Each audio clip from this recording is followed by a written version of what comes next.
just in the polytunnel now, and I'm going to show you a few ways that you can grow food on your windowsill at home. So growing food on your windowsill is a fantastic way of saving money. It's really good for adding nutritional value into your food. It's great because you can eat much fresher than you would by buying from a shop, and it can help to add flavour to your food as well.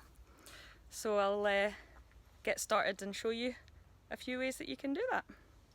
So I'm going to talk you through how you go about sowing your seeds and growing your plants.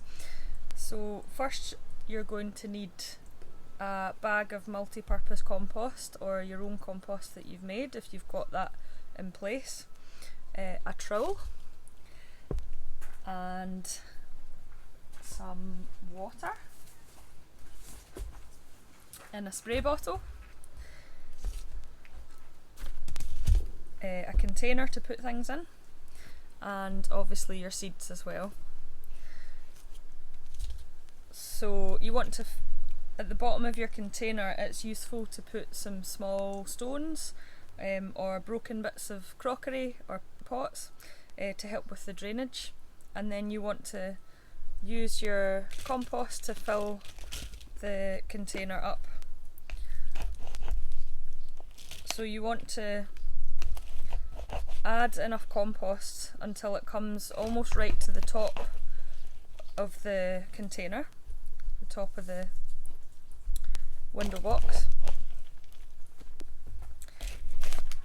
so that you're not creating any shade, so that your plants are getting plenty of light,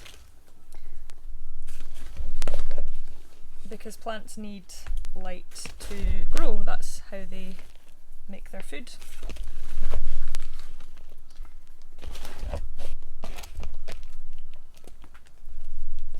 So there's lots of different plants that you can choose to grow on your windowsill, and then you can go about selecting your seeds.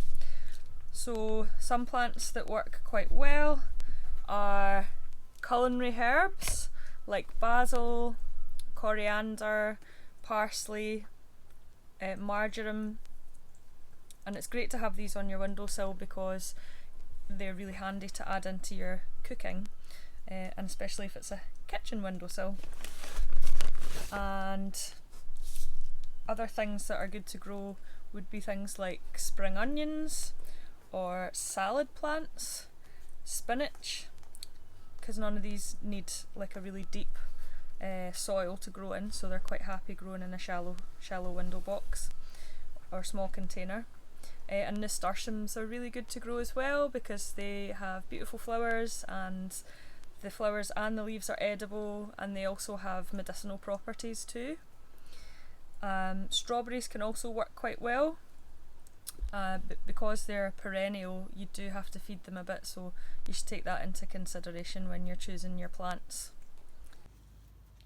Chilies or bell peppers can also be grown in containers, and there are varieties which ripen early, so they're more suited to the Scottish climate.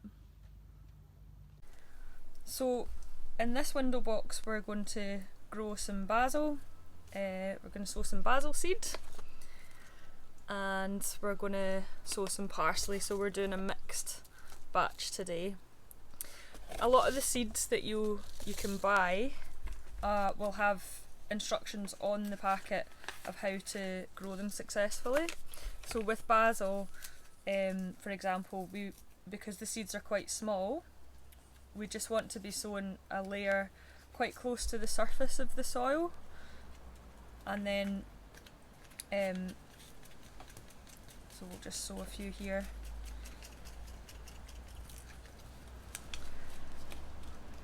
And we don't want to be putting too much soil on the top of them, just because that's how basil likes to grow. And then with the parsley, again we can sow them. Parsley, the germination rate of parsley is not always that good, so we want to sow them a bit more thickly. And then with the parsley we want to cover that with a small layer of compost. Another thing that you want to take into consideration is the moisture content of your compost. So plants need 3 things to germinate. So that's WOW, so water, oxygen and warmth. So your soil needs to be nice and moist so that your seeds can soak up the water and can germinate. Obviously putting it on a sunny windowsill will help with the warmth, and yeah, oxygen is in the air obviously. So a spray bottle is a really good idea to help keep the moisture levels into the soil, and also because it's quite a gentle action from the sprayer, you're not going to damage the seeds or wash them out of the compost. Another thing that can be quite helpful is to use a sheet of perspex or some cling film and put that over the top of your seed containers, and that can help to hold the moisture in and generate some heat as well. You might have a setup where you're making your own compost at home, which is fantastic. It's a great way to use up your kitchen waste, vegetable peelings and grass clippings, that kind of thing. And of course, making your own compost will give you some beautiful soil to grow your nutritious food in.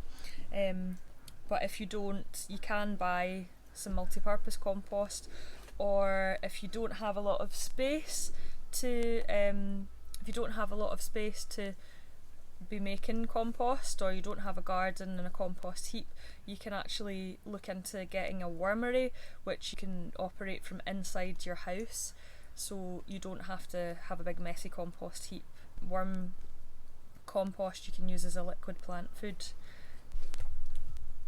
I make my own liquid plant food from a mixture of nettles, comfrey, dock and horsetail, and I put that into a large bin and cover it with water, which allows the nutrients and minerals from the weeds, basically the nettles and the comfrey, to leach into the water, and then I dilute it in a watering can, and I use that to feed my plants.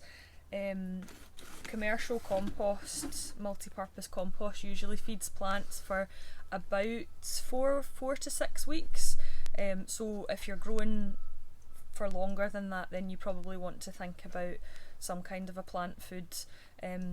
If you don't have the space to do that kind of setup, you can buy a commercial plant food, or again, going back to the wormery, if you have a wormery, you can use there's a juice that comes out of the bottom of it, and you can collect that and dilute it and use it to feed the plants on your windowsill.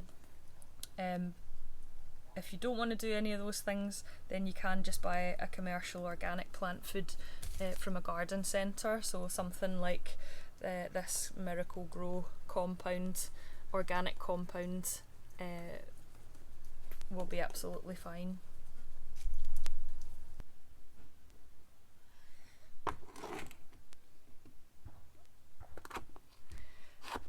When you're choosing a windowsill to grow your plants on, try and choose a windowsill that's in a sunny spot, or a south facing windowsill would be best. You can actually put the window box outside your window, or if you're growing plants that like it to be a little bit warmer, you can put it inside your window.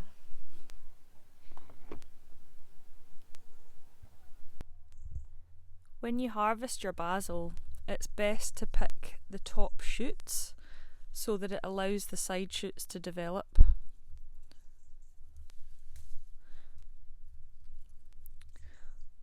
So these are the side shoots in here, and picking the top shoots allows you to have a continual crop. You can also pick the larger leaves if you don't want to pick the shoots.